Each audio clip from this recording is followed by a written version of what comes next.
বাইরেও নাটক, ঘরেও নাটক। এসব টিকটক না করে শুটিংয়ে যদি এরকে 10% এফোর্ট দিতা, তাহলে আজকে শুটিংটা ভালো হতো, তোমার ক্যারিয়ারটা ভালো থাকতো, আমার ক্যারিয়ারটা ভালো থাকতো, আর এতগুলো লোকের সামনে আমাকে বেইজ্জতি হইতে হতো না। আমাদের জন্য বেইজ্জতি হয়েছো তুমি? মানে আমাদের জন্য? সিরিয়াসলি? তুমি যে আপুর সাথে সেটের মধ্যে এত খারাপ ব্যবহার করলা, এখন বাসায় এসেও মেজাজ দেখাইতেছো। আরে আমি কই মেজাজ দেখালাম? আমি কি মেজাজ দেখাইতেছি? তোর আপুর মতো এত পক পক করিস না, আপুর চামচা হইছিস না। আমি মেজাজ দেখাইতেছি। আমার ক্ষুধা লাগছে, খাবো। এখন খাবার কোত্থেকে দিব? বাসায় তো রান্নাই হয় নাই। তুমি এক কাজ করো, তুমি অনলাইন থেকে কোনো কিছু একটা অর্ডার করো, আমি আর আপু বাইরে থেকে খেয়ে আসছি। আপু আমি ঘুমাইতে গেলাম, good night. Good night.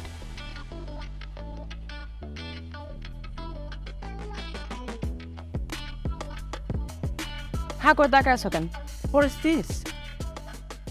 What is this? মানে আমি বুঝতাম না, এটা তো আমার ফ্যামিলি না, এটা আমাদের বাসা। আমি তোমার হাজবেন্ড, তুমি আমার ওয়াইফ। মানে এসব বন্ধ করো।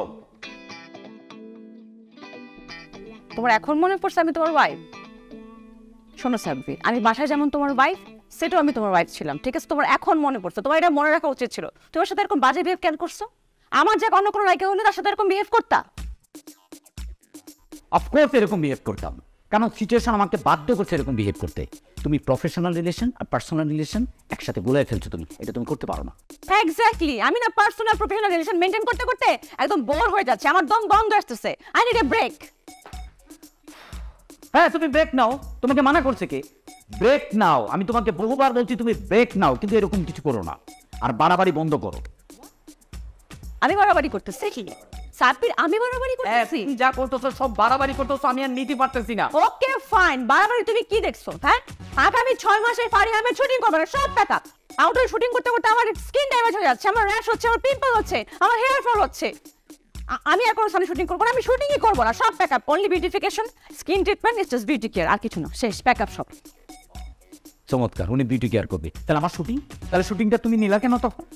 হ্যাঁ, কালকে শুটিং আছে তোমার, কালকে তুমি শুটিং এ যাবা।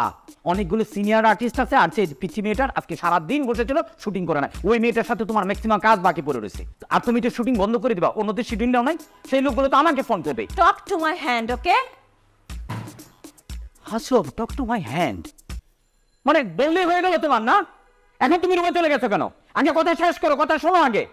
তুমি আমাকে ফাঁসাইতে ভালো করছো, ঠিক আছে, আরো ফাঁসাও, আমি তোমার হাজবেন্ড, আমি এটা মেনে নেবো, কিন্তু অন্য ডিরেক্টররা ওরা কি করছে? ওদেরকে তুমি ফাঁসাই দিবা? তুমি ভুলে যাও না যে তুমি 2 দিন পরে কাজ ছেড়ে, তুমি আমি ডিরেক্টর, আমি কাজ ছাড়তে পারবো, আমি এটা ছাড়া অন্য কিছু পারি না, আমাকে এইটাই করতে হবে। ডিরেকশন ছাড়া আর কিছু পারো না? ফাইন, এখানে বসে বসে ডিরেকশন দাও।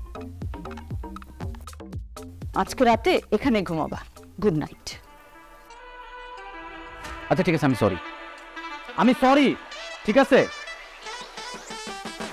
আমি জানি তুমি খাও নাই, আমারও ক্ষুধা লাগছে, চলো বাইরে যাবো, খাবো। আমি খাবো না, তুমি ঘুমাও। আরে বাবা আমি সরি বললাম তো, ঠিক আছে চলো। সরি কেন বলে? আচ্ছা ঠিক আছে, তুমি বেরো, দরজা খোলো, আমি পা ধরে সরি বলতেছি। না, তোমার চেহারা ম্যাচকে দেখবো, তুমি ওখানে ঘুমাও। ঠিক আছে, আমি ঘুমাবো না, আমি দরজার সামনে দাঁড়ায় থাকবো সারাদিন। নগদে 500 টাকা বা তার বেশি পেমেন্টে পেতে পারেন ঢাকায় জমিসহ 20 কোটি টাকার পুরস্কার।